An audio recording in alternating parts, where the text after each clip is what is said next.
This episode of the Golf Game of Podcast on the Sports Gambling Podcast is brought to you by Shady Rays. Go to shadyrays.com and use promo code SGPN for 50% off 2+ pairs of polarized sunglasses. And we're also brought to you by our own Stealth Driver giveaway. Head over to sportsgamblingpodcast.com/driver. Enter today for the big drawing on April 8th. And we're also brought to you by Baseball Money is Fake, our fantasy baseball podcast. Join Blake and Ryan 3 times a week to get all the player breakdowns and statistical data you'll need to dominate. All right, D-Gens, welcome to fucking Masters Week, baby. Let's go. And we'll do a little recap of Valero, talk about what happened at Live. But listen, it's fucking Masters Week. This is the week. We pop out a ton of content for you guys. We don't ask for a lot, but make sure you go rate, review, subscribe, do all that shit for us, man. This is probably, if not the biggest week for us, one of top 2 for downloads, especially for new people and things like that. So make sure to support us, man. It is free. So just go give it a click, 5 stars on Spotify, go write us something nice or something mean. I don't really give a shit. Just go do it for us. And it's your boy, Boston Kappa, with the God of Golf himself, Steve Shermer. Masters Week, baby. Let's go. I am beyond pumped. I think this is actually one of my favorite shows of the year. I love talking about the Masters. I went last year. I can share a little bit of nuggets about like what I saw from the course and everything like that. I'm glad to be kind of over this week, with Valero and Live, and now we can actually get some real golf. I'm excited because now all these Live guys are going to be going over playing with the PGA Tour guys. We haven't seen this in forever. And it feels a lot more just like significant now because, back, last year, they got together for the U.S. Open, the Open Championship, but it was still kind of relatively new. We haven't seen these guys get together in about 8 months or so. And it's going to be awesome to see them go to the Masters and see, kind of what happens. Yeah, it's going to be really interesting to see what some of these guys do who have like good history here at Masters. Like, we don't know what to expect. I know half the people are saying they're not going to do shit. They haven't played competitive golf, but we really don't know. You know what I mean? We don't know. Like, we have no idea what's going to happen, which is interesting. And it's nice to have villains back in golf. You know what I mean? Like, there's it brings everything together. Like, it really does. Like, oh, I'm excited for it. I'm so excited. I would like. What amount of money would you pay to be a fly on the wall inside of the Masters dinner with those Live guys in there? It's probably going to be like, you got the PGA Tour kit, table, and you got the, the Live guys over at the kids table. I think the Live guys actually might outnumber the PGA Tour guys now. Because, all right, well, you got Phil, you got DJ, you got Bubba, you got Patrick Reed, you got Schwartzel. Schwartzel. You got, there's a couple others I think are escaping me right now. You got, so, there's a lot of them over there. Yeah. So, I just wonder if it's like what Jesse Ventura said, like when he was governor of Minnesota. He's like, politics is like wrestling. We all yell and fight in front of you, in front of the cameras, and we shut the door. We're all clinking glasses and drinking. It doesn't matter. Do you know what I mean? Yeah. Well, look, I think the most angry person at the dinner is probably going to be Gary Player based on what Scotty Scheffler is serving at the Champions Dinner. It's essentially just getting TGI Fridays to cater the entire thing. I wouldn't go that far. Like, look, man. If it's really? Like, yeah, dude. Listen, there is nothing better than a fucking good ribeye. Nothing. There's nothing better than a good bone-in ribeye. Period. End of story. So if he's got, listen, I wish it was Wagyu. Those guys could, afford that. But good prime in. Listen, give me a ribeye. I'm happy. Like that's fine. What do you think Scotty style sliders are? I don't know. Probably just with nothing on them. Probably with a little bit of Frank's Red Hot. Get a little spicy and wild. You're Scotty Scheffler. A little bit of holy water on them.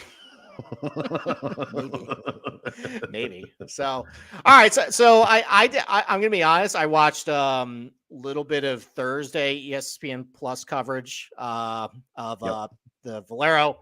Kind of skipped it until the last few holes here. I didn't have any outrights really to sweat, but I had a lot of positionals, but I can watch it from far. I actually spent a lot more time watching Live this week just because look, we're gonna be seeing them the next week. I figure might as well kind of get a little bit of a scouting report of what these guys are doing. I'm not even really sure what we saw on television is going to be all that useful. That golf course, and I've sent you pictures of it.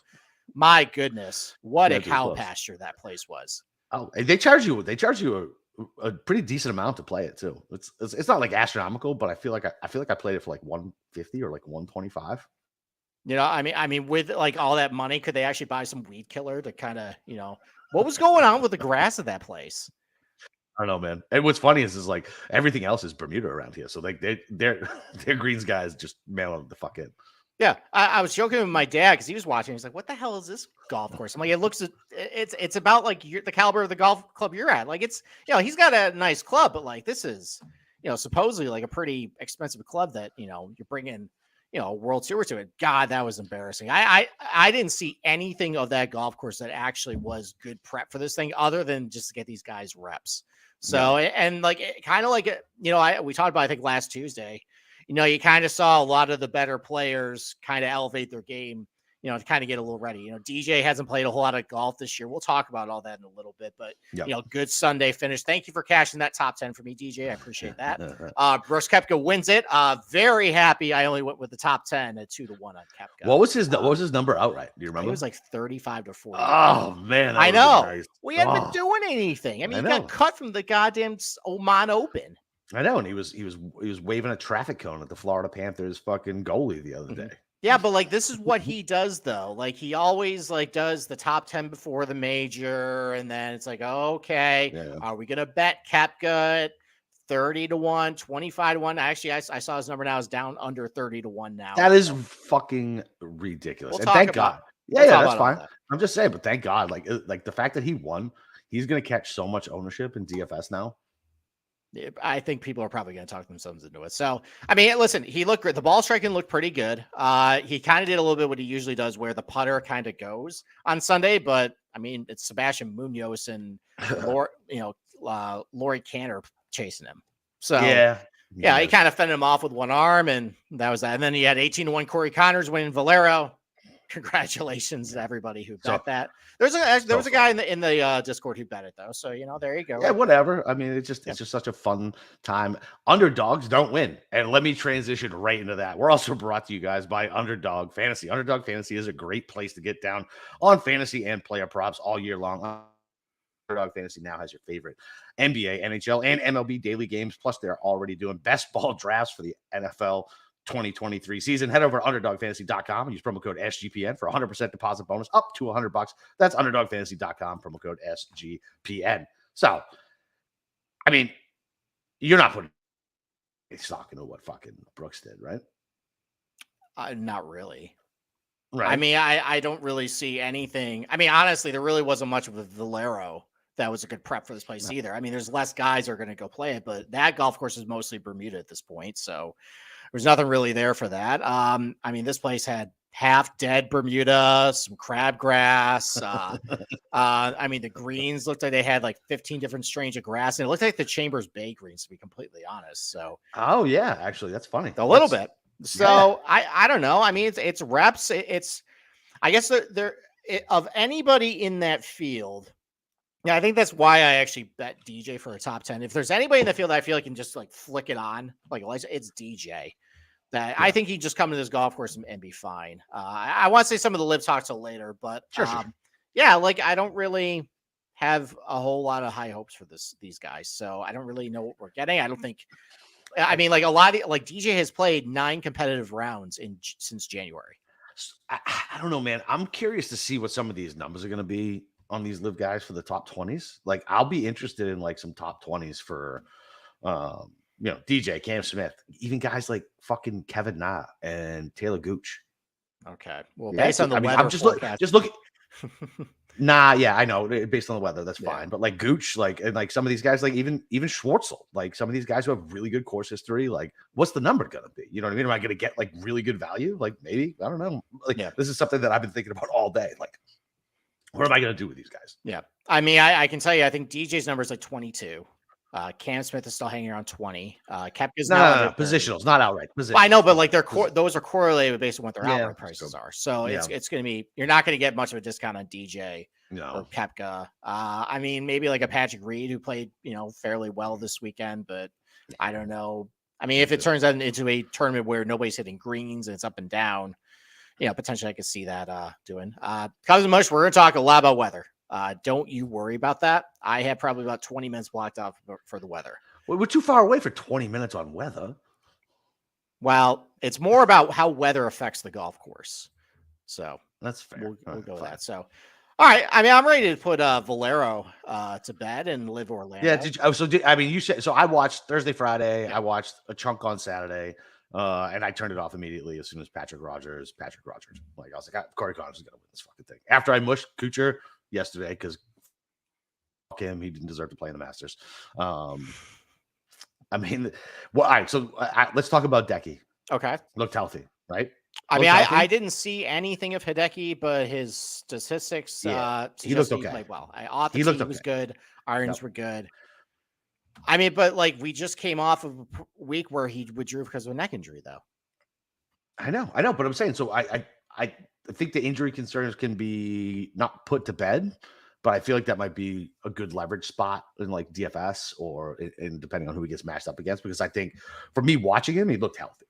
Now I would like to know what I want to know what his driving stats were off if he's still just dinking it out there or not, because I didn't see enough to be like, okay, he's hitting it long as normal. But yeah, I think Decky could be interesting next week. Yeah, I mean, when we do in our ad break, I'll look up what the driving stats were, and we'll also put a bookmark on that. But I mean, look, we just said last week though, like, okay, good performance of players, and then he just craps the bed at match play. Yeah. I think with this neck injury, it's going to kind of come and go. So you're playing with fire. If you want to do, with leverage for DFS with Hideki, you can do that. I'm probably not going to bet him at all. I don't know when it's going to be, with him, it's going to be taking time out. It's going to be cold on Saturday, supposedly. It's going to be a little chilly on Friday too, like with that stiff neck. I remember last year he was doing pretty well, and then it got really cold that Saturday. He sucked. Yeah. So that's when he was battling that neck injury. That's true. So we'll see what happens. All right. So let's see. All right. Tell me how this sounds. All right. Let's get this. All right. Let's hear it. Up. And what'd you do? No, I just had to. Okay. Does that sound good? It's soft. It's soft. Yeah, it's soft, but you can hear it. Okay. It's soft. Hello, friends. It's like Generation Z. That's true. So, all right. Hello, friends. It's time to talk about the Masters. Let's go. No more TPC San Antonio. No more Orange County National, whatever. We're going to talk about a real golf course this week.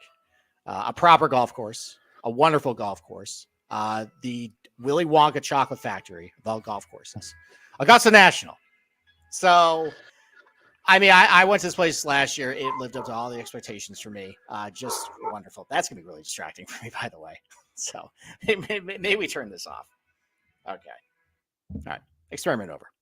So let's talk about Augusta National. So, this golf course has undergone a lot of changes over the last few years, mostly last year. Everybody's talking about what the changes this year. Just to give you guys a reminder of what happened last year. So 2 huge changes. Number one, they completely redid hole number 11.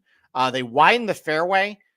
They took out a bunch of trees down the right side, but they left 3 trees kind of hit, right in the middle of the fairway there. The goal of it was, to have these guys challenge the right side of the fairway, like they used to have to do. But if you go a little too far to the right, you'll be blocked out by the pine trees. And then anybody who bails out left like they normally had been doing for the last 20 years, you got a bad angle just to the green. There wasn't any incentive to go down the right. Now, unfortunately, what happened last year was it played so soft that, what they wanted to do where balls would just kind of leak way too far right and they're blocked out didn't really work. So, we'll see if that play is the same this year. Probably not based on the weather, but that was a big change. People were really complaining about the fact they lengthened the 15th. Became a 3-shot hole, became boring. I think according to a couple of podcasts I listened to, look, it was a west wind. That's right into the face of, going for the green. No one's going to go for the green in 55-degree weather with a 20-mile-per-hour west wind in your face. That's dumb. So if you get a proper wind this year, which it looks like a couple of these days you might see a little more excitement on that hole. And then just overall with this golf course, there's been a lot more expansion of short grass, a lot more elimination of, the intermediate rough around each green, kind of like where these fairways are. The goal is basically when it's playing firm, the ball can roll to the pine straw or just roll farther away from the green. They've been doing that with a lot of holes, like over the years in order to tiger proof it. They've been, putting more rough, more trees. They're trying to go away from that, which is pretty good. So, so we'll see what happens there. But, this year, though, they basically did another kind of tiger proofing type thing. Everybody's talking about it. They lengthened hole number 13. Yep. So the tee box is 30 yards, back from where it was. So it's got a couple ramifications of what's going to do. First of all, I mean, obviously it lengthened it. It's going to play about 545 yards now. So now everybody, though, they're going to be hitting driver. So before, a lot of these guys can hit 3-wood. They can hook it around the corner, and using the slope, they can get it out there pretty far. With driver, though, either you're short, you're short enough where you're not reaching the trees, or you try to carry over the corners there, which, Bubba Watson did that. Bryson tried to do that a couple times. Bryson. I know. Fuck. We'll talk about him in a little bit. Why? Oh, because he's going to come up in a trend. So okay. We'll see. Oh my God. I know. All right. So, but what happened though, when you move it back, it's a very narrow corridor. You can't hit it over the trees anymore, but it also allows these guys to hit driver because the tree line is only about 325 yards in the air.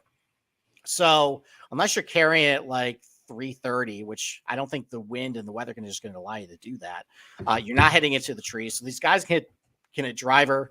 It's really advantageous if you can hit a right to left drive, like a Rory or a Fleetwood, you can hit a draw there. That's really, because then you can really actually kind of hook it around the corner. Otherwise, though, just hit a dead straight shot. It's going to set up like a 5-iron or a 6-iron into the green, where, if you have proper weather conditions, a good helping wind, you can still go for it in 2. It's a longer approach than what it used to be. But, now if you have a headwind, like a west wind in your face, or if it's colder, you might see some guys kind of pause a little bit about, pulling, going for 2. Maybe they lay up, maybe they hit to 100 yards. So why don't we take a quick break, and they'll kind of go into some more ramifications about what this change ultimately means for the Masters. All right. Listen, we talked about it off the jump. Listen, we're giving away a tailor-made stealth driver. The contest is completely free to enter, and you have a chance to win. I mean, it's a beautiful driver. Like, listen, I wish I could enter. The drawing will take place on Sunday, April 8th. You got to make sure you get in by going to sportsgamblingpodcast.com/driver. That's sportsgamblingpodcast.com/driver. And like I said off the jump, man, go join our YouTube, subscribe there, get notifications. Follow me on Twitter at Boston_Capper. Follow the Golf Gambling Podcast. Rate, review, Apple, Spotify, wherever you listen to it, man. This is a big week for us. So, listen, we would really appreciate it. Okay. All right. Then let's talk about Piper golf balls. So once again, we got a little bit of snow and rain up here in New York. So fortunately, though, my golf club is going to be opening this Monday for play, and I'm going to be bringing Piper golf balls out with me. Piper golf balls, they're a discounted ball, but they're just as good as the Premium Pro V1s, especially their gold line of balls. It's a 4-piece urethane ball with a high ball flight, soft feel, and you have really good control around the green. That's really how I'm going to lower my scores this year, is that I can go to the driving range, I can hit balls with my driver, my irons, and try to, nail down my ball striking. The best way, which I tend to ignore, and if I really wanted to lower my score, is work on the short game. And Piper golf balls can do that to you. So go to piper.golf/GGP. You get 10% off your first order using promo code GGP. You can have to subscribe and receive scheduled shipments on golf balls at a 50% discount. And you get free shipping on any orders over $50. So go to piper.golf/GGP and improve your game today. So, all right. So one last comment about 13, and then I'm going to kick it over to you for a little bit, because I've been doing a lot of talking. Is, a lot of focus has been on, the lengthening of the hole. And I think the quick, assumption is that, well, this is going to just favor bombers more. There's another way to look at it, though, is maybe you take a little bit of a shorter hitter who might feel a little more pressure to hit a longer approach shot into the green, because he knows everybody's going in for 2. Maybe he doesn't want to do that. So now maybe this gives him a little bit of excuse to say, okay, I'm going to make this a 3-shot hole no matter what. And there's going to be more guys in the field that are also going to make it a 3-shot hole. Either now you don't have the length to get there, or, let's say you're a longer hitter and you hit a poor tee shot. If you block it out to the right, you're not getting to the green and 2. It's like a 250-yard carry over the tributary of Reese Creek, or you can end up with a pine straw there. So now you're going to be competing against guys who might not be as good wedge players as you are, and maybe you're really confident from 100 yards or less. So, there still might be an opportunity for a shorter guy, if he plans it well enough and he's a good wedge player, to actually still do well here. I mean, famously, Zach Johnson laid up on all the par 5s and he won. So, it can be done. We'll talk about the skill set chart in a little bit, but that might be something maybe a little discounted this week, is possibly lengthening hole number 13. Might make a shorter hitter feel a little more comfortable there. So, and then 2 other really quick changes. So they rebuilt the greens on 7. That's a hole that's been tweaked over the years, kind of negatively, in my opinion. They added a lot of trees. They lengthened it. Originally, it was supposed to be a short par 4 that kind of resembled the 18th at St. Andrews with the Valley of Sin. Perry Maxwell ended up adding 3 bunkers down in front because members kind of thought it was a little bit too easy and tricked out. I think Robert Trent Jones and Tom Fazio added trees to make it really narrow. It just doesn't fit. So they rebuilt the bunker again. We'll see what happens. And then they softened the edges around hole number 4. There's been a lot of bunker sand buildup over the edges over the years. They just reduced that a little bit. So other than that, though, the main change was the 13th hole. And that's it. So I'm going to kick it over back to you. So first of all, I guess, so what do you think? Do you have any strong opinions about the 13th? Any of the changes, or nah? Is it like, change like how you view it at all? Not really. I mean, I feel like you're right. Like, the guy's going to go driver now. Mm-hmm. I think Cam mentioned this, like, it might be off a side slope now, right? Like, if you get it out that far, which I think is important, right? That's the reason why we always faded Bryson here. Like, if it's not a fucking level lie, like, we didn't like him on golf courses like that. So guys like that, if they want to hit it out that far, you better be ready for the ball to be below your feet and figure out how to hit it.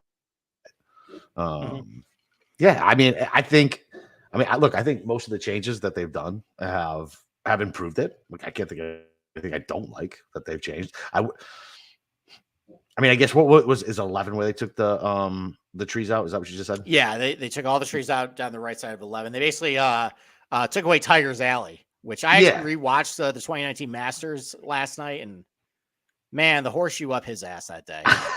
Dude, I remember I had a Molinari ticket. I was very. I mean, 5 of 6 guys in the last 2 groups hit in the water, and he didn't. Yep. Molinari hit in the water twice. Yeah, he hit it way right on 11. That should have been dead. All right. I don't want to talk about it anymore. And actually, what he was hitting on, though, was basically like kitty litter. Essentially, it's the gravel that is painted green that make it look like grass.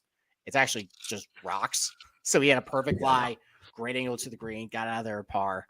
That was the big difference there. Yeah, I mean, I don't know. Like, it's definitely gonna make it more difficult. Like, everything they've done seems to have worked. You know what I mean? So, like, I'm not gonna question it. Like, maybe it's gonna make it a little more difficult. And yeah. I mean, it's gonna be difficult, but it's still going to be, I think, a pretty manageable par 5. I mean, at the end of the day, like, a lot of these guys have approach shots into greens and par 5s of like 225, 230. Like, it's not a big deal. It's really going to come down to weather conditions, temperature. That's what I was going to say. I think if it's going to be rain, it's supposed to be like warm on Wednesday, but then rain Thursday night. So if it's going to make the course play even longer, Okay. I mean, it's just off the tee is going to mean even more than it normally does here, right? Like, long and fucking straight. Who gives a shit? Like, you don't get in trouble here. Like, I mean, listen, you do get in trouble here. I don't mean it like that. Like, you're going to find yourself in trouble, but off the tee, like off the pine straw, I mean, you can make it work, right? There's not a huge penalty for missing off the box as long as you're long. Yeah, I mean, look, like I know there's been speculation about when Bryson actually was a competitive golfer. What he could do to this golf course. I could say walking it, though, you can't actually do that. Like, you don't have to be in the fairway, but where Bryson was missing, like, you can't access any of those pins. Right. Or you're just behind a pine tree. Or like even if you're in that pine shot, you're still trying to punch out under limbs and everything. It doesn't really work, especially at a golf course where like where Bryson was good is where, all right, if no one's hitting fairways, then it just comes to the contest of like who can hit the farthest. Like there weren't any, there's not actually any parts of the golf course he could actually access that give him an advantage over someone else. So, I mean, like, you can't spray it everywhere, but you're right. I mean, it's 1.5 inch ryegrass rough. Patrick Cantley actually made a good point. I'm going to refer to him. Well, actually, some of the changes that were made to golf course, he revealed in the Lania podcast. Another tidbit he said that was pretty interesting is that because of how much they've lengthened this golf course, you don't actually have to shape the ball off the tee anymore. Like, there's the old adage or like the stereotype of, okay, you got to hit a right to left shot. Like guys who either you're a lefty, you can hit that big slice or you can hit the draw. They do a lot better at the Masters. Now it's just, okay, just hit it long and straight.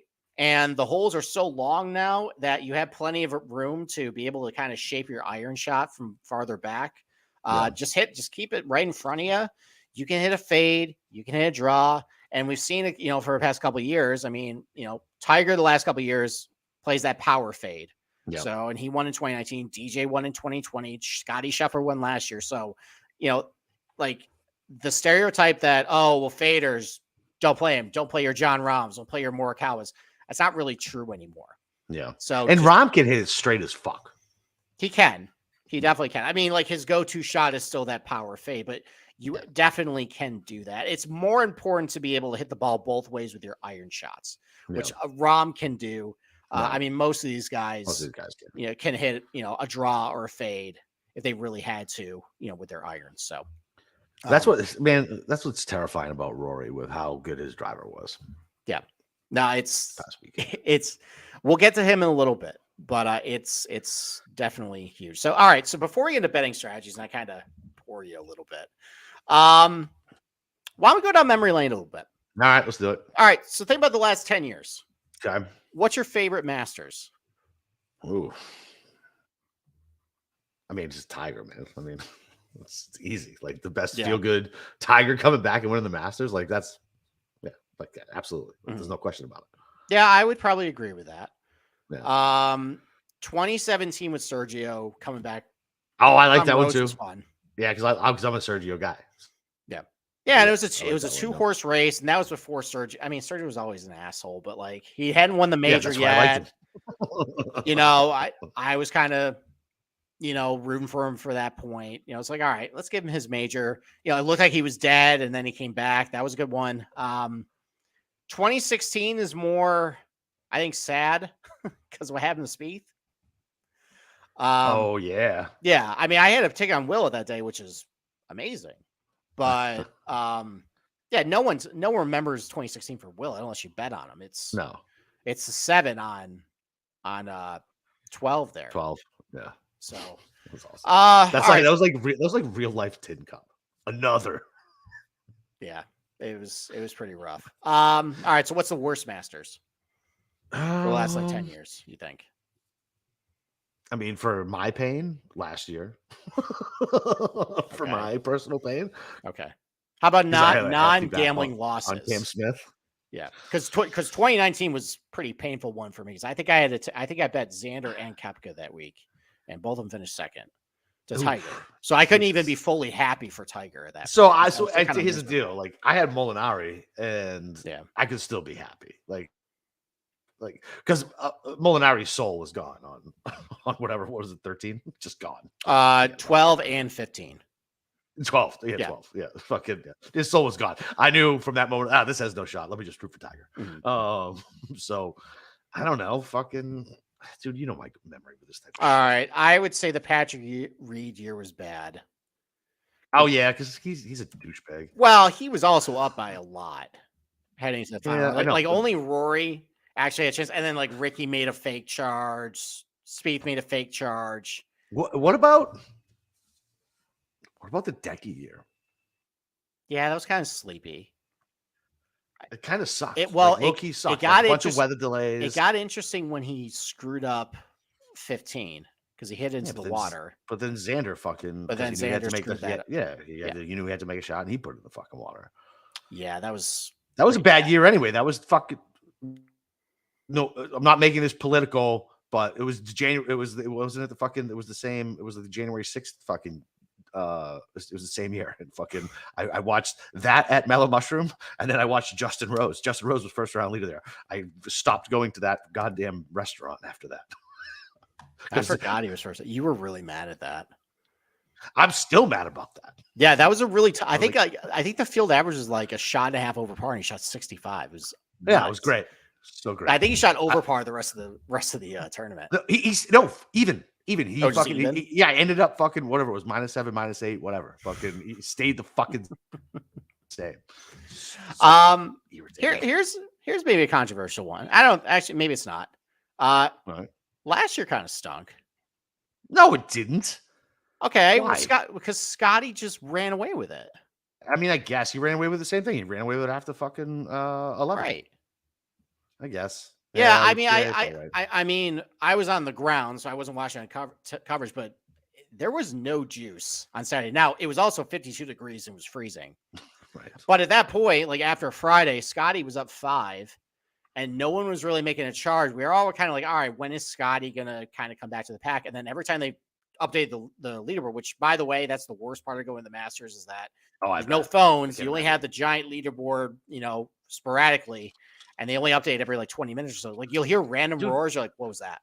Cam Smith would absolutely fucking made a charge on Sunday. Like, and then for 2 holes. It was more than fucking 2 holes. He was right there. No, it wasn't. Fucking Scotty chipped. No. Then Scotty chipped in from the bottom of, what number was it? That was hole number 3. That was hole number 3, sir. And that was it. And he bogeyed it, and that was it. No, he didn't bogey it. He fucking chipped in.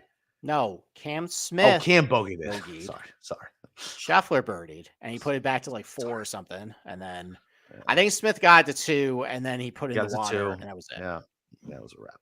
Yeah, you're probably right. And then that allowed Scheffler to 4-putt the 18th. After he put it, after he was in jail in the woods too. Fucking Christ! On Saturday. Mm-hmm. Yeah. The controversial fucking Scotty drop. I think Scheffler is coming up your ranking of least favorite golfers. I guess. Like, look, I don't like his personality at all. You don't? No, not even a little bit. Okay. I don't like. I'm just gonna stop. We'll just stop. How's that?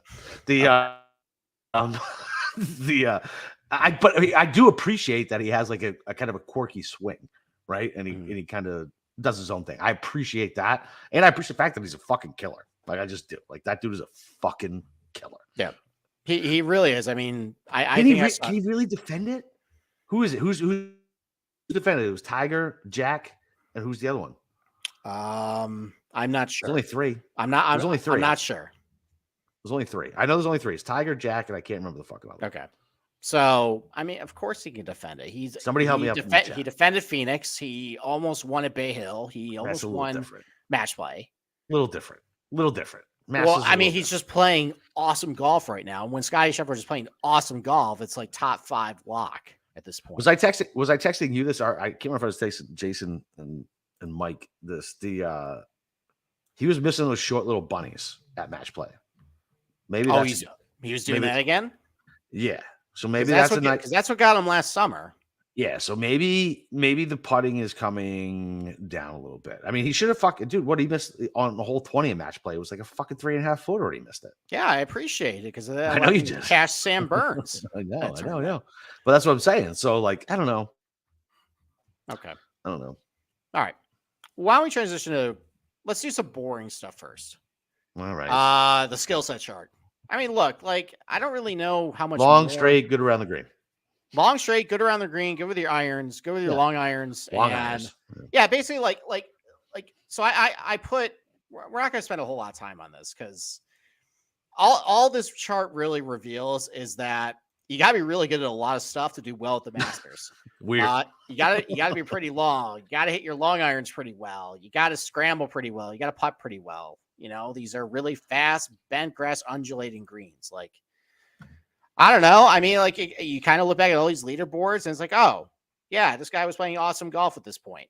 He's great at a lot of stuff. Of course, he can do pretty well. I guess for me, I think it didn't take until going to Augusta National to kind of appreciate just how much around the green actually really matters. Because I've kind of been a little bit of a skeptic with around the green for a while because like just towards your total strokes gained that you get per tournament, around the green doesn't really factor a whole lot to it. So even though like I would go to a tournament where like it would tell me I need to focus on scrambling, it's like, all right, I mean, I'm still going to rely on ball striking and all that stuff. And I mean, like it's walking around the green, seeing these guys play it, anytime you get tight lies off of fairways onto really fast undulating greens, it's tough, but they're not impossible shots. Like it's not like Bay Hill tough where it's just unfair. The shot is right there for you. If you perfectly execute a shot, you can do great. You can get it right close to the hole. You can save strokes, all this stuff. But like if you're just off just a little bit, and it's kind of the same thing I can say with a little bit with the long irons. Like there's a very fine margin between an excellent shot and a really mediocre one. And that's why guys who are really good with their long irons, guys who are excellent around the green, because there really is that fine line. That really is the difference maker at this place, is just, are you able to hit your long irons better than everybody else in order to get that birdie look?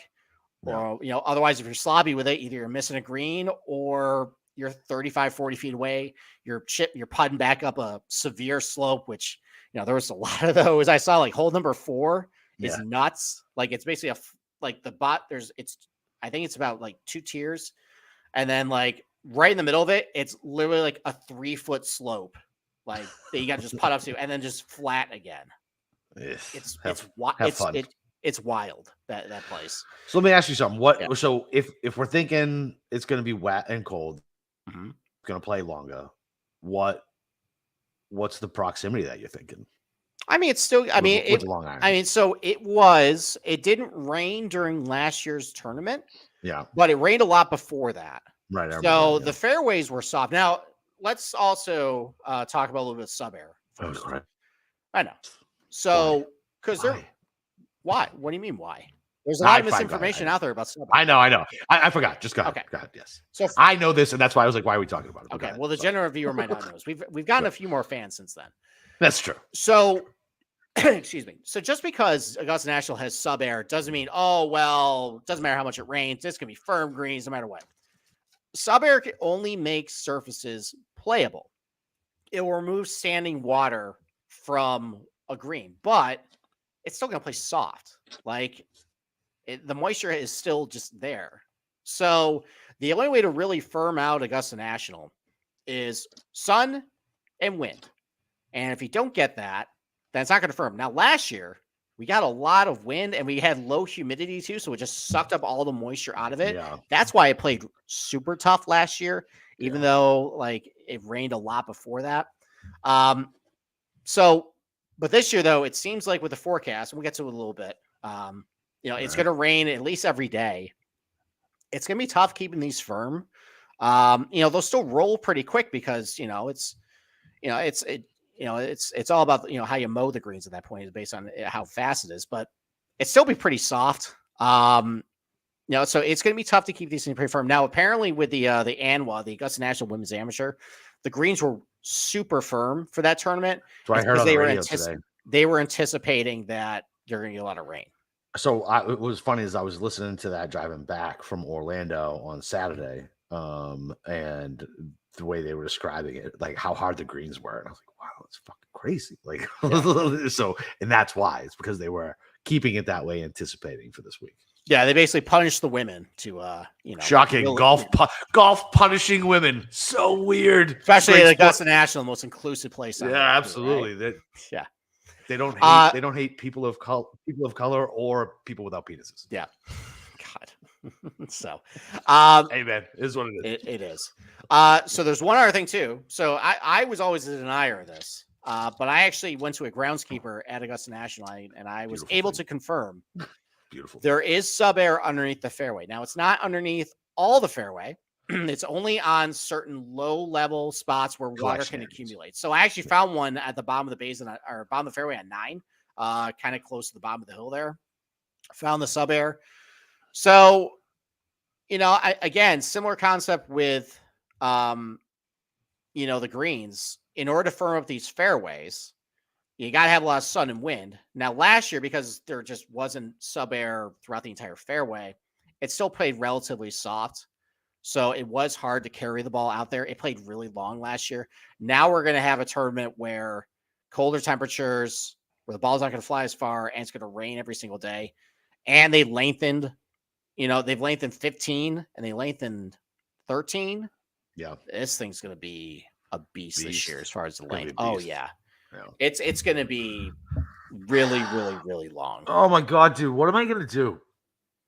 I don't want to bet Rory. I want to bet Rahm. I don't want to bet Rory. Everything says that. Is the pressure going to be too much for Rory? He wants it so fucking bad. And he backdoored. I don't want to hear about his last year's finish. He backdoored it when he was way the fuck out of contention. That shit doesn't matter to me. I mean, you want to get to the weather? The pressure. Think about what he did at the Open. He cracked under the pressure. He knew what that moment meant and went out and fucking laid a turd. I mean, he did the same thing in 2019 in Northern Ireland. Oh, so God, dude. I'm so stressed out about fucking picking between, because I think it's going to be. We'll get to the betting show later, but it's really going to be it's going to be Rahm or Rory for me, and then like maybe somebody in the 20s, and that's my card. Okay, all right. Period. All right. Why don't we take a quick break from weather first? Because I have a giant segment about weather coming up. All right. You want to talk about the tournament experience thing? The what? Tournament experience. Remember how we talked about there's certain level jumpers? Oh yeah. Okay. Yeah. Now we're gonna play a game. Fun... Is it the game we're playing, or is that later? No? This isn't the game. This is another game. I want to play the game, Steve. We'll play later, okay? Okay, we're gonna do this. We're gonna do this. You're gonna enjoy that. Well, actually, you're gonna hate me after this. We're gonna do this. Then we're gonna have a long talk about how weather affects Augusta, and this is actually important for your scoring props. That conversation. Yeah. And then we'll play the game. Yes. Right, okay. All right. So Data Golf has a very handy tool. Well, it hasn't been updated in a couple of years, but it's like 20 years of data, and it's held up a little bit. So basically, they went ahead and calculated what your expected strokes gained should be based on how many prior appearances you have the Masters. I mean, everybody says experience matters at the Masters, but they actually quantified at this point. Right. So what it really revealed was there are kind of three, I guess, level jump points where if you have a certain number of Masters, or if you're playing in a certain, you're like, let's say your second Master, you're expected to do this, or your sixth Master, you're expected to do this. There's certain points where if it's your X Masters, you're expected to do a lot better than the previous year, like a big jump.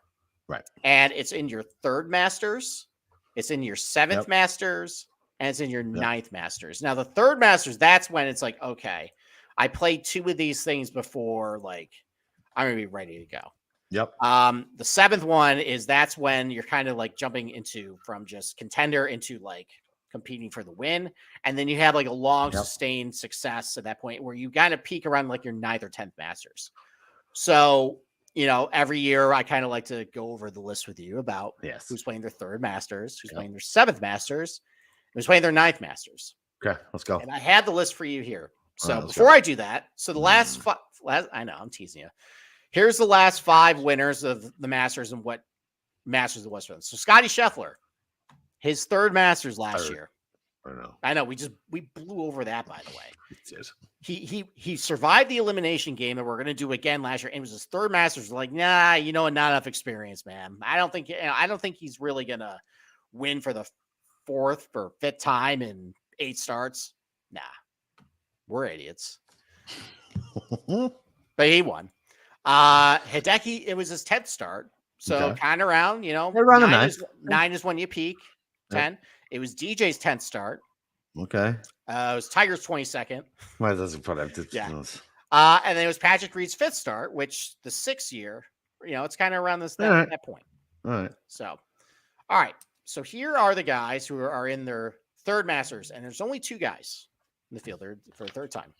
I'll get rid of the guy you don't care about. Scott Stallings, it's his third Masters. Who cares? Yeah, thank you. How about we have a conversation about Will Zalatoris, though? No. This is third Masters. Don't care. Don't care. Something's wrong with him. Okay. New swing. Listen, you sent me a fucking video breakdown of his swing and why it's different. That was Fitzpatrick. Oh, that was. That's right. But either way, Will Zalatoris has another broken man. So Will Zalatoris' swing is different. I listen. I just can't. Like, I'm just not going to do it. So here's the funny thing. Like, you would think with a back injury, he would be suffering off the tee. He's not. He's actually pretty good. It's his irons. Irons and putting. Yeah. Well, I mean, the putter, I'm not surprised at, but the irons. Yeah. Maybe it's the new swing. It's more inside. It's more inside out. That could be weird. That could be the fact that he had to adjust his swing off the tee. It probably bled into his irons. Yeah. But he has 2 top 10s there? Yeah. Third Masters. He hasn't finished worse than 6th or 7th here. What do you think his number is going to be by the time it tees 35. Off? 35. I think that's probably right. I think maybe briefly touch 40. Oh, maybe. I think so. I think there's a lot of guys who are going to get bet down to like low 20s and teens. You just told me Brooks got bet down. What did Brooks get? Brooks already Yeah, get he's bet down under to 30 25? now. Fucking ridiculous. I know. Unbelievable. So, side note, by the way, how those guys feeling about, saying you got to bet Max Homa at 25, and I've seen a 34 on him this week.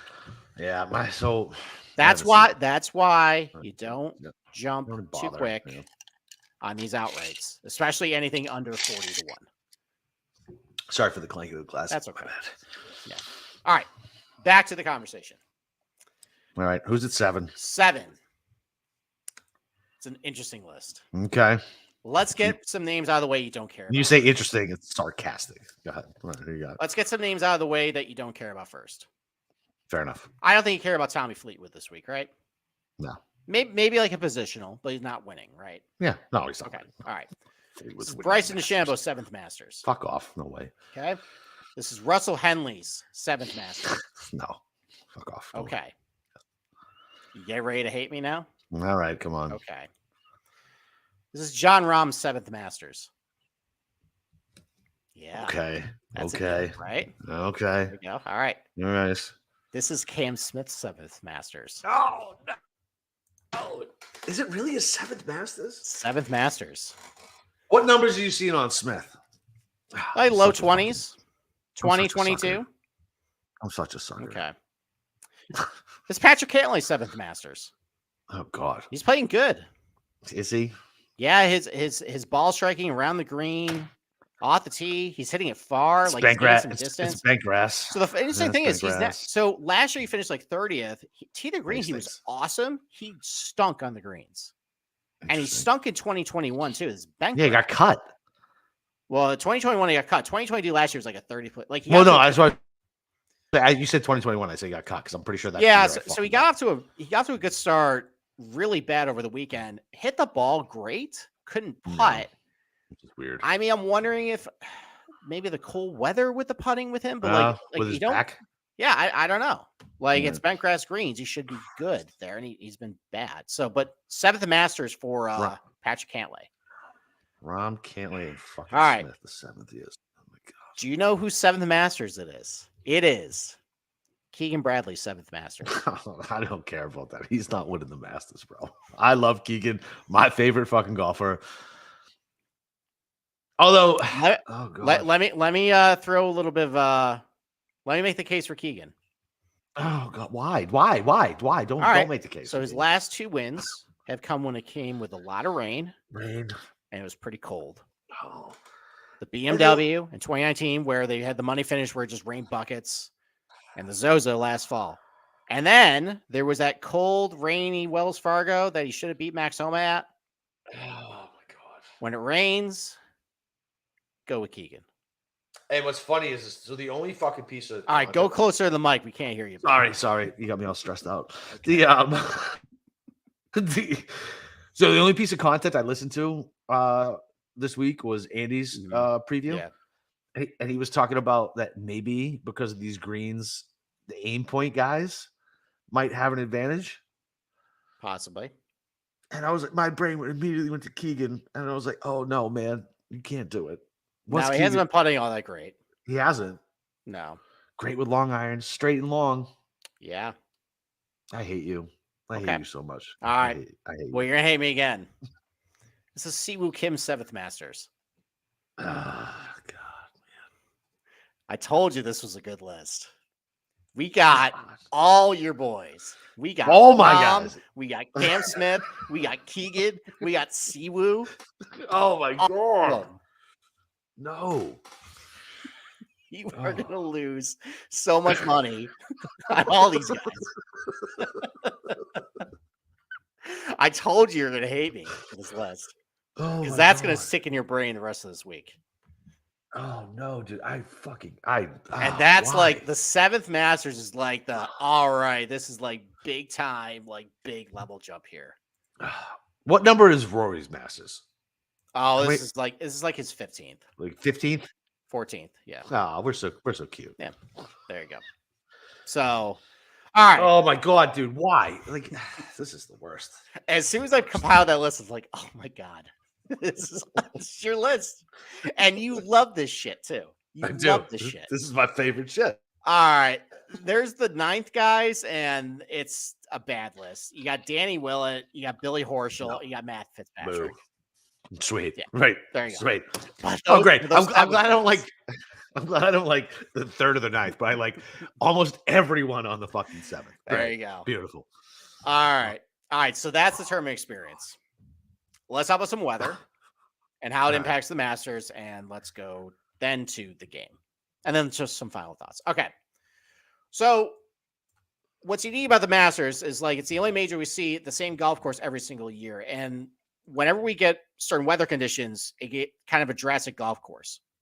There's conditions where it can play absolutely the easiest, kind of like it did in 2020, where everybody kind of lit the place up. Yep. Or the extreme, the other extreme, 2016, where the wind score was, I think, 6 under, and just I think like 7 guys are under par, Was maybe that- 6 guys. Yeah. Will it was 6 under? Yeah, Will was 6 under that week. So, Okay. all right. So this is if you want a birdie fest Masters, this is the recipe. You want temperatures above 80 degrees. You want a lot of humidity, because at that point, when you got 80 degrees and humid, the ball is going to carry a lot farther in that. So you're going to increase your driver distance. With the humidity, the air is less dense. The ball can go farther. When also in humidity, the greens can kind of suck in a little more moisture. So even if it doesn't rain, it still softens up just a little bit. And any sort of moisture on these greens helps tremendously with these guys, approach shots. And then soft conditions, especially after rainfall, kind of like what we saw in 2021, where it was pretty tough and then it rained and then everybody kind of lit up the back 9 once they resumed play. Anytime after it rains and stops, like Augusta, you got to go attack it. Yeah. And then any low wind, especially from the east and the south. Unless you're JT and then you just like, Yeah, I want to play anymore. Yeah. I want to do it. Exactly. Yeah, essentially. So any low wind from the east and the south. So basically what happens with the, any easterly winds, all your approach shots in the 13 and 15, the par 5s, that's all downwind at that point. Let's see. I mean, your tee shot on number 1 is downwind. Your tee shot on 4, the really long par 3, that's downwind too. So anything from like the south and the east, it really helps you on these holes. So that's why it's pretty advantageous. And usually with an east or a southerly wind kind of comes warmer temperatures, kind of just builds upon itself at that point. All right. If you want really hard Masters, if you want 2016, if you want last year even, you want cold temperatures, you want below 70 degrees, you want low humidity. So at that point, the ball is just dead. It doesn't go as far. In low humidity or dry conditions, the ball just dies in the air. It's more dense, or it's more dense at that point. So ball doesn't go as far. The greens can't pick up any more moisture if it's not raining. If there's no rainfall at all, and if there's a lot of wind, especially from the north and the west, that is your recipe for car crash Masters. So again, I just talked about with northern and western winds, like we saw last year, your par 5s are going to play into the wind. So your approach shot into 8, that runs from south to north, that's into the wind. Your approach shot into 13, that's coming in from the east to the west. 15, that's why they couldn't go forward in 2. So anytime you get a west wind or a north wind, colder temperatures, and usually when you have a west and north wind, that brings colder temperatures with it, kind of plays upon itself. And then you have firm conditions. That is the recipe for a hard Masters. So I actually went a step further this year, because last year I just kind of gave you that. I actually went and calculated the average scores for certain weather conditions. Okay. Okay. Let's start with temperatures, daily highs. Anytime it's above, what's funny is that anything between 70 plus is around 72.8 is your average score. Now, again, like this is also factoring in a lot of factors. Like there could be wind, there could be rain, but just taking any rounds where the temperature was above 70, fairly benign. Like, a little bit over par. If you got no wind and play under par, it's anytime it's really warm temperatures, it's comfortable. It's about 72.8. When it gets below 70, the average score goes up to 74.5. Okay. So you see that like in 2016. You see it like it did last year. Usually with colder temperatures can bring some wind, some drier conditions. That's why you get some harder, Masters. So usually anytime you get colder temperatures, you kind of get some more elements that bring some more difficult conditions. All right. So less than 70 degrees, the difficulty goes way up. Wind, I'd say that's probably the second biggest factor of actually, I would probably say that's the most important factor about how, it looks like it's what southwest is what it's looking like. Yeah. So, all right. So let's talk about like gusts first. So less than 10 miles per hour, the average score is 72.5, 10 to 15, 73.1, 15 plus 74.2. Yeah. That's kind of self-explanatory at that point. Okay. So, but direction though, if it's from a northerly direction, and that includes like east, northeast, northwest, just anything with like north in it, average score is 73.6. From the east is 72.5. From the south, 73.1. And from the west, 73.7. So north and west basically is about the same difficulty. And then you combine the two, that's usually the most difficult conditions of all. So look at wind direction this year. That's going to dictate how scores are going to be for any given day. Humidity. Less than 50% humidity, that's really dry conditions. Your average score is 73.9. Anything between like 50 and 60, 73 flat, and 60 plus, 72.5. Again, like really humid conditions, usually it's really warmer, bring some thunderstorms, soften the golf course. Anything under 50%, no thunderstorms, usually no rain, colder conditions, drier conditions. That's why it's tougher. And then rainfall during the tournament, anything with more than 1/10 of an inch like of rainfall during the tournament, 72.8. Anything less than that or no rain, it's about half a stroke harder. So let's talk about the weather forecast right now. Obviously, it's early, but let's kind of play it out a little bit. What certain days, and then I can kind of maybe project what the average score is going to be, and maybe help with the cut line and the winning score. I also have a very good nugget for first round leader. Okay. Very good. All right. Well, we'll save that for Tuesday. Yeah. We'll actually your video. Yeah. We'll save the video. Yes. Okay. Let's start with Thursday. This is from AccuWeather. There are a lot of forecasts, and it's going to change. Let's just assume AccuWeather is 100% right on this. So, all right. So Thursday, cloud cover, very warm and humid with a thunderstorm. High 85, southwest winds, 6 to 15 miles per hour. 80% chance precipitation, 0.3 inches of rain expected, 74% average humidity. Yep. So we got some favorable conditions there. Low wind, warm, a lot of humidity. Now, the fact that it's going to rain during the tournament, like if they stop play and then resume and it's not raining, these guys are going to eat this place up. If it's raining during play, that could cause some trouble. But I say kind of given combined like a lot of average scores, I kind of weighed things, differently as far as like, ease and, ease of scoring. I would say probably about around 72 is probably going to be the average score, maybe a little below that too. I think guys are really going to, assuming they're playing, when they're playing, I think these guys are going to really eat up on Thursday. I expect very low scores. Okay. Friday, cold front's going to come, a little bit of a cold front's going to come through. You got cloudy and cooler, a couple thunderstorms, high 68, northeast wind. So that's important. 10 to 24 miles per hour now. So now it flips into the north. That's a harder direction, and it's higher. Still going to have a significant chance of rain, 88% chance of rain, 74% humidity again. So you got kind of offsetting factors. You got rain to soften up the golf course. You got humidity, to make it a little, balls can travel a little farther. You got a little bit colder temperatures. You got the wind though, and it's from the north. I think it's going to play a little tougher. I think probably about 73.5 that day, just because of the north wind, a little cooler too. I'd say a cut line at that point, probably around +1 or +2. So if you're going to bet a cut line, if you see like a 144.5 or so, I would bet the under on that. Okay. I think last year was +4, but that day on Friday, sure, was a fucking brute. I was surprised it was +4. I thought it was gonna be like +5 or 6 at that point. Like guys were ejecting hard. Yeah, it was awesome that day. Like Spieth, I think shot like a 77. Xander was horrible. Let me ask you while we talk about the cut thing, right? So there's trends, and I know we'll get to it. I'm sure it's part of your trend. And I saw something on Twitter earlier that the winners had made their last cut at the Masters, and Spieth and Xander missed the cut last year. Okay. I mean, I don't usually do those trends. I did more statistical trends, like how they're doing.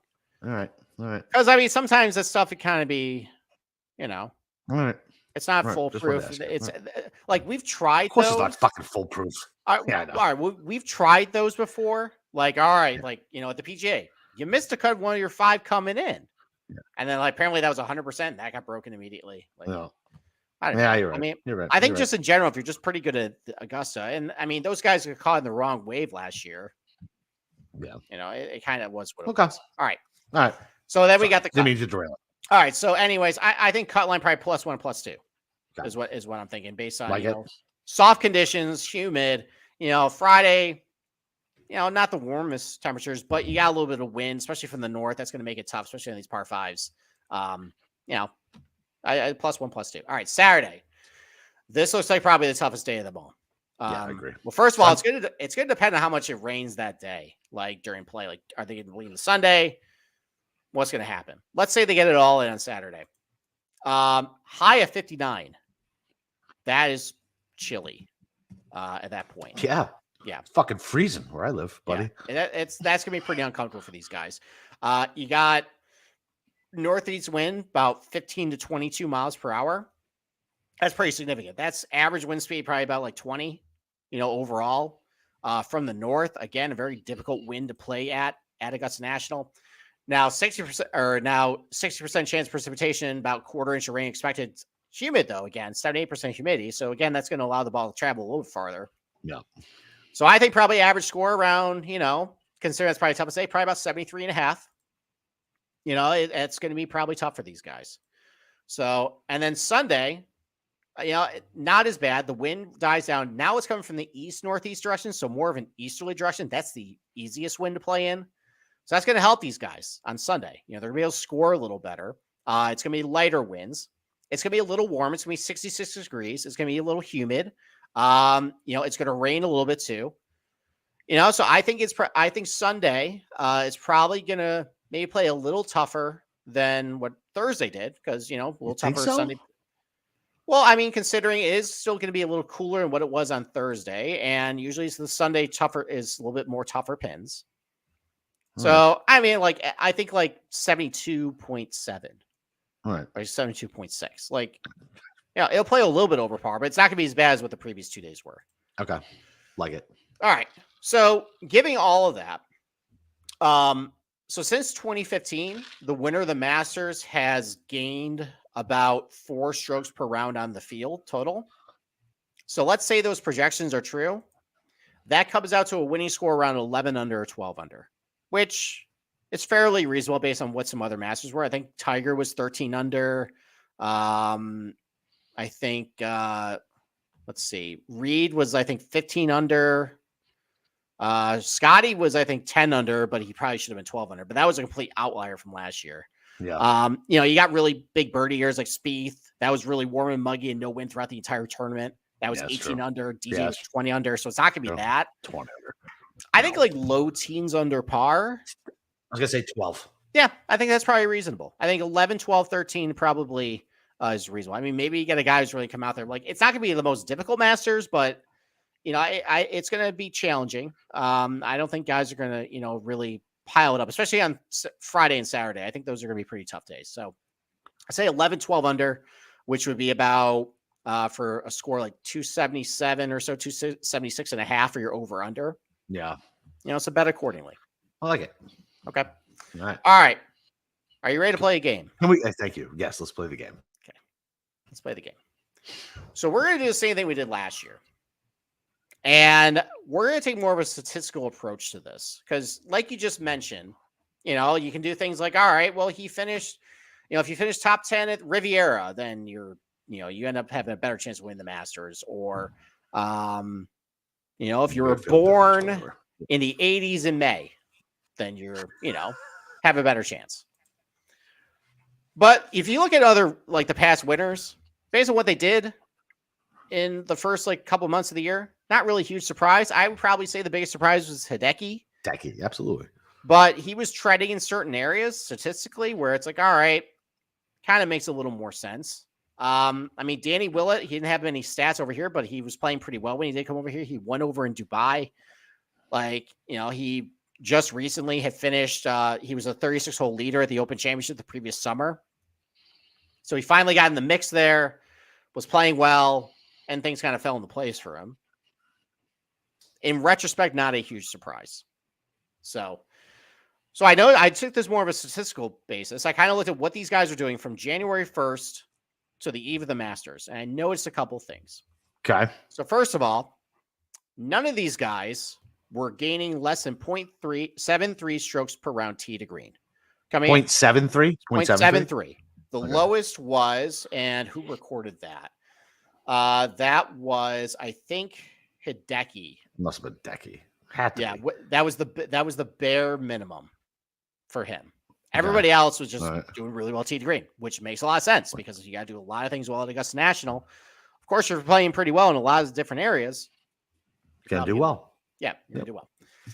Nobody had negative. Well, this isn't technically true, but Hideki had the lowest strokes gain off the tee per round since January 1st, and it was negative 0.01. So essentially, no one was negative. Right. Off the tee. And most guys, like, that was pretty like an outlier. Most guys were gaining at least 0.2, like half a stroke off the tee. Okay.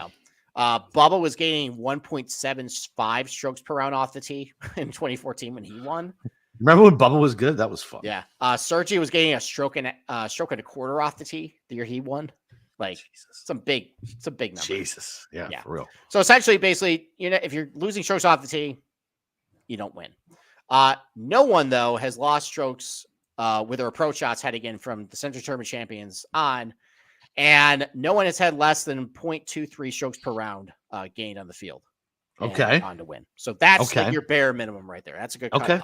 All right. Here's a big one. And I try to emphasize this at the beginning of the show. No one has had negative strokes gained around the green from the Century Tournament champions up until the Masters and ended up winning. And the bare minimum was 0.12, which actually is kind of significant considering that, around the green doesn't contribute a whole lot to total, strokes gained. Right. Not only you got to be positive, you got to be doing it fairly well.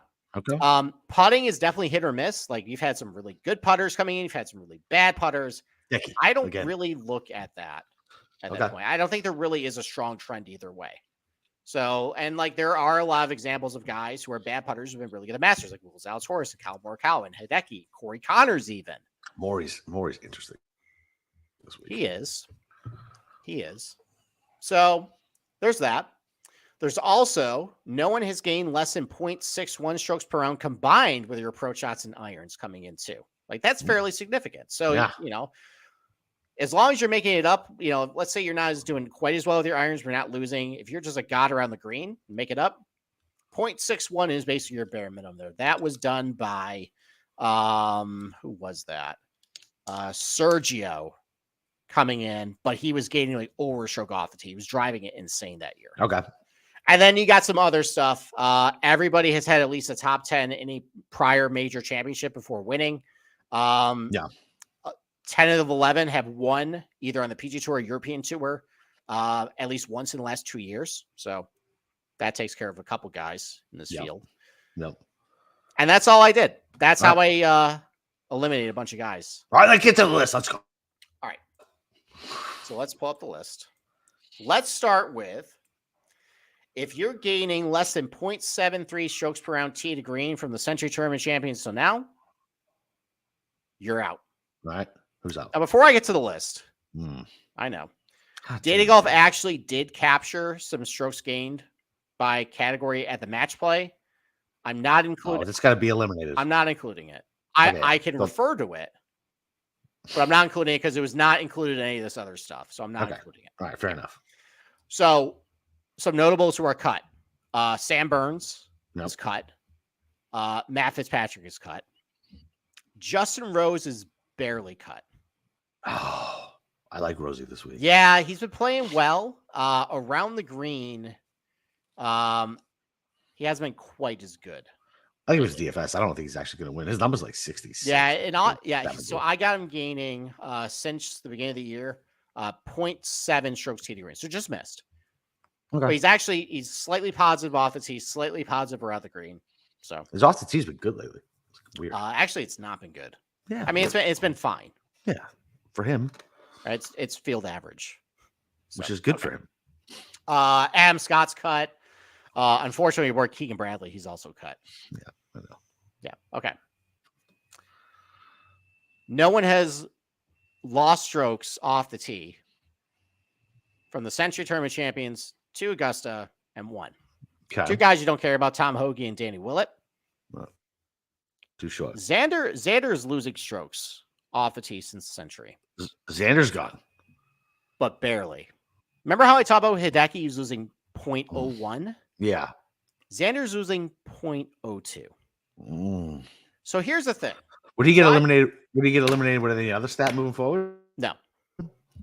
So here's I went back and looked at match play because again, Data Golf said he lost strokes. I'm like, all right, we just drove the ball like crap.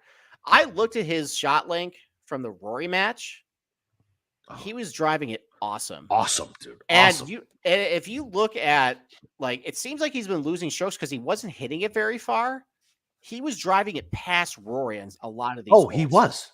He was, dude. I don't know if I was talking to you when I was talking to Andy on his pod. Like Xander really fucking he put his fucking balls on the fucking table. Yeah. On that match play. Like I was very encouraged by the match play. Yeah. So for this game, we're going to eliminate him, but I don't think you should.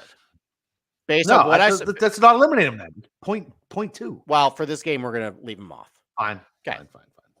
But I think he's still very viable. Okay. Let's see. No one of anybody. So right now we have 25 guys who are left. Okay. So all of them are gaining with their approach shots heading in.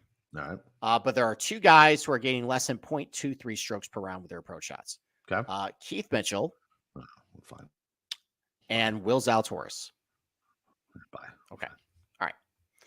Now we're going to get rid of some names. Anytime we get to the around the green guys, we're going to get by rid of Vic. By Morikawa. Negative around the green. By Cameron Young.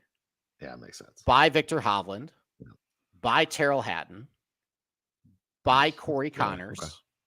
By Taylor Moore and by Gary Woodland. Okay. Yeah, okay. Yeah, and then the guys, I don't mind Moore as a debutant, by the way, but we could get into that. Okay. And then the guys who are gaining less than 0.12 strokes per round around the green. By Shade Lowry. Okay. By Tony Finau. Ooh. Goodbye Max Homa. That makes sense. And goodbye Kyle Morikawa. But Kyle Morikawa is barely. Okay. So he's another barely guy. He's actually been pretty good lately, and he's gaining 0.1 around the green since the Century Tournament champions. All right. I think there's some things you can nitpick with his game for this place, but maybe we'll get that to the end. Okay, so now we are down to 13 guys. Yeah. Guys who are getting less than 0.61 strokes per round with their approach rating around the green combined. We bid you adieu, Siwoo Kim. Okay. Yeah. So, all right. And then of the guys remaining, have you never had a top 10 in a major? Goodbye, Tom Kim. Yeah, makes sense. Okay. So we have 11 guys remaining. Okay. Can you name some off the top of your head that we haven't named yet? Obviously, the big three. Obviously, the big three. Yeah. Rory Rahm, Scotty, Spieth. So we got rid of Xander. We got rid of Finau, so Cantlay. Yep, be Cantlay's 5. there.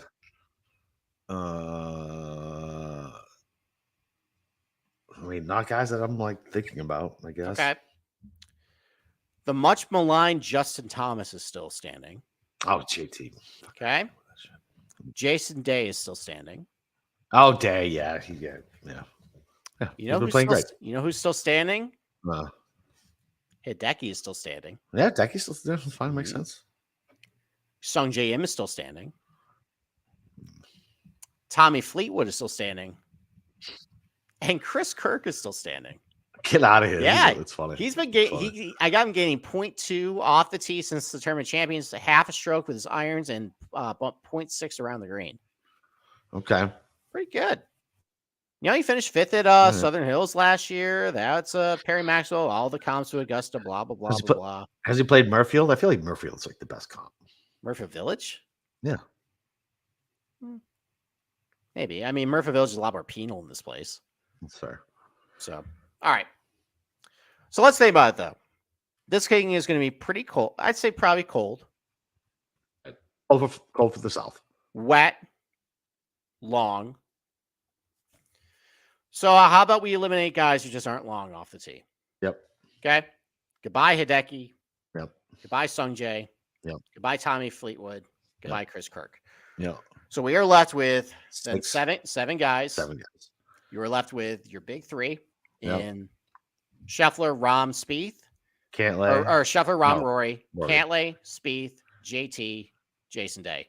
Now, also, Jason Day has not won within the last 2 years. No, so he's gone. He's gone. Bye-bye. So really, Gone. it's 6 guys: Cantlay, JT, Yeah. Rory, Spieth, Rahm, Scheffler. Okay. Good luck picking. It's only like the top of the board at that point. It really is, and it's like it's so. I don't But know. it did can help break it weed down. out a lot of guys. You know, it It weeded did. out And- Finau, it weeded out Homa, it weeded out Morikawa. You know, guys who And have there's arguments to be made, that we'll make on the DFS and the bet show. Like, look, home is a different player now. Does it really make sense? And Xander missing by so little, same thing. You know what I mean? Like with the stats. Like, I don't know. We'll Okay. see. Now, you mentioned, by the way, like, what about the live guys? Well, there's no stats. I'm just going to make this take. None of those guys are going to win this week. No. They're not going to win. Like, listen, they might do well. They Right. might come with potential, Positionals. positional. You can't tell me the type of golf they've been playing, what little golf they've been playing since Right. January 1st, and you're just going to walk into the Masters and just win? No fucking shot. No chance. Unless Like, you can't. Unless you can't. their unless you prep can't was smoke it, Mayakoba and Dub Mountain and some Yeah. cow pasture next to Lake Okeechobee. It And is Lake Okeechobee. How Yeah. did you know that? basically. That's hilarious. And the Oman Open. Like, DJ has played 9 rounds competitively. Cam Smith has played, I think, 14. Neiman's actually been the most active. He's played 18. And most of these guys on the PGA Tour, better competition, tougher weather conditions, tougher golf courses, and they're like playing like 30 rounds. Like, they're double the round of play, which doesn't sound like a lot, like 12, 13, 14 more rounds, but that's like 3 or 4 extra tournaments. Yeah. They're not going to win. So No, I'm crossing off all of them. Like, I'm not tempted by the Brooks Koepka number. I'm not No. tempted to go with Cam Smith. I'm not tempted by like a Joaquin Niemann or Patrick. Like, none of those guys. Like, and they're not going to win. DFS and positionals are a different story. Yeah, Sure. DFS and positionals are a different story. Absolutely, but most people care about the outright stuff, and I'm not going to be tempted to betting that number. I don't care really what DJ numbers end up falls to. Like great. If he ends up falling to 40-1, that means his top 10 number is going to be better. I'll probably just bet that at that point. He's not going to win though. I agree. I would Okay. agree. So that's that. All right. Well, that's all I got, except All right. for, I guess. So how about you just name off the top of your head? Because Yep. you said there's only 5 guys who can win. Yep. So who are they? Rory, Rahm, Spieth, Xander.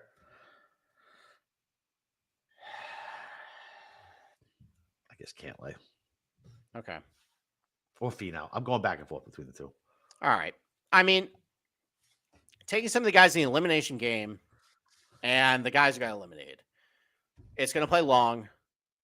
A lot of these guys, even though I kind of nitpick them, either still gaining in this category or still playing relatively well. They have good experience in the Masters. I think 11 guys. I think it's 11. Okay. You got your big 3, Scheffler, Rory, Rahm. I think Spieth can win, obviously. I think Cantlay can win. Based on what he's been doing, he finally had a decent finish at a major last summer. Maybe that's going to carry him. I don't know about the weather, if that's really going to be good for him, but, we'll see. I do think JT can win. I don't think it's been as bad as what people think it is. Like, the iron numbers have still been okay. Off the tee has been better. He can't putt worth a shit. Hideki wasn't putting either. That's fair, I guess. Morikawa and Zalatoris weren't putting either, and they just Yeah, turned it around. they haven't won the Masters. I mean, I'm just saying, they They did well. I think Jason Day can win, but I don't think he's going to win. Yeah, I agree with that. Day completely lost my mind just because he's gonna be so chalky. He is. Everybody's on. God, he's playing good, but like I also think back to this year. When has he actually been in the mix for a win? He hasn't been. He hasn't. The closest I can think is Torrey. Other than that, it's been a lot of really solid top 10 finishes, which look really good in the stroke gain categories, which we're going to look very good as a top 10 positional prop for me this year because he's awesome around the green. I think obviously that matters here. He's going to make his way on my betting card, but it's probably not going to be an outright. Oh, yeah. Well, no, I agree. Xander can definitely win. Yeah, I think so too. The iron play in the around the green is incredible. My outrights are going to be incredibly short, but I'm going to have all types of positionals and fucking all types of other shit. Like, I bet you I'm only going to bet max 3 guys. Max. Probably. And then a couple more. I mean, Finau can win. I don't love that he's trending downward around the green, though. That's not great. I feel like he's been playing that well lately either. And he hasn't. I mean, irons have been awesome. Off the tee has been he's trending downward around the green, which is concerning. Yeah. Because that was really good for a while. I don't love seeing that, but he can win. I mean, Homa has the game to win. There really is precedent for guys who you got to have at least a little bit of taste of being in the mix. No. And he just hasn't. Sure, if you want to go back and say, well, he finished like 12th or 13th at the PGA last year, he was a non-factor. He wasn't close to the lead. That's not what it takes. Like, you look at all these surprise guys, like your Willets or Lowrys or Woodlands or Reed. Like, Reed finished second at the PGA the year prior to winning the Masters. He was in the mix.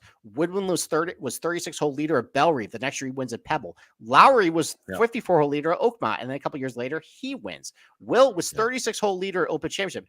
All these guys, all these surprise guys that you think, well, he could do it too. Right. They all had a taste. And sure, Max Homa has been great there, or great so far this year. He has not been in the crucible yet. So I'm not saying Max Homa can't play well. He will probably play, he'll probably be on my betting card.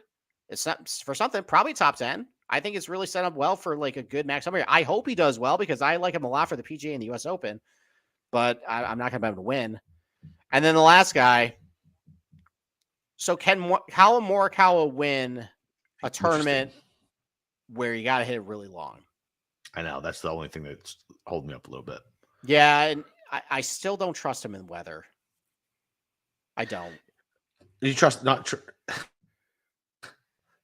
Is it weather or wind? All right, listen, we can break this down with the betting show and all that other shit. So, all right. What else you got? Anything other than your fucking beautiful article that you put out? Thank you. I mean, it basically summarized all this. Have you bet anybody yet? No, fuck no. I'm waiting for the drift tomorrow. All right. I bet one guy. I found a 29 on Xander. I took it. Oh, I would take that all day. Because I only got a 22. I was hoping to at least get a 25. Yeah, I feel like that number is going to be low 20s. It's low 20s at DraftKings and Bet Rivers. It's 29 on FanDuel. I took that. Yeah, I would absolutely take that. I also have the ability to cash out in case he gets mushed. Yep. But there's a couple guys at 29. So Jason Davis at 20. Think about that. Yeah. So Jason Davis, I'm actually going to do a scouting report and see who that guy has picked so far this year. So we kind of know.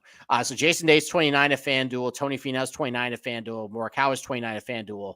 Homa's 34, which, sorry if you cooked 25 on him about a month ago. So, but the only one of that group I bet was Xander. Yeah, I got nothing yet. Okay. So, right. Nothing yet. And then I'm probably going to take either it's single bullet Scheffler, McIlroy, or Rahm, or take 2 of JT, Cantlay, Spieth. All right, we can save it for the bet show. I know. The bet show. Okay. We got DFS tomorrow. We got Bearhoff on. Mm-hmm. The motherfucker is super shot, and I already sent him a lineup, and I said, "Hey, how does this win $1 million?" And he said, "I have some thoughts." It included Kevin Na and Cam Champ. Yeah, exactly. It included Kevin Na and Cam Champ. All right, don't have Kevin Na on that roster. I know. But other than that, man, listen, it's fucking Masters week. We got, like I said, we got Bearhoff on tomorrow. We got Pamela Maldonado from Yahoo Sportsbook on Tuesday. You guys know where to find Steve in our Discord underscore channel. You can find me on Twitter at Boston_Capper. And yeah, listen, go try to win a fucking driver. What are you guys doing? Go win a driver. If I could do it, I would do it. I mean, it's fucking free. And it's like a $500 driver. Go do it. Other than that, it's Masters week. Jim Nance sucks as a stupid burnt toast, and he's bad to waitresses. But other than that, yeah, let's go, man. I'm ready. Steve, you ready, baby? I'm ready. I'm fucking ready. Like, I feel like I'm feeling the vibes like President's Cup vibes. That's how, and no, I take that back. Ryder Cup vibes. I have Ryder Cup vibes about this week. Okay. Or when books are hanging under par at Kiwa when it was 50 mile per hour winds. Let's go. That like, week. Dude, I'm feeling they hang so many fucking square numbers out and just leave them fucking hanging. Ooh, baby, let's go. Let's go. All right. Other than that, listen, like I said, bear off tomorrow. Come back tomorrow for the DFS show. I know Bryce has been out forever, so it's gonna be nice. We'll have good ownership stuff, and then Pamela for the betting show on Tuesday. Let's fucking go, Masters week.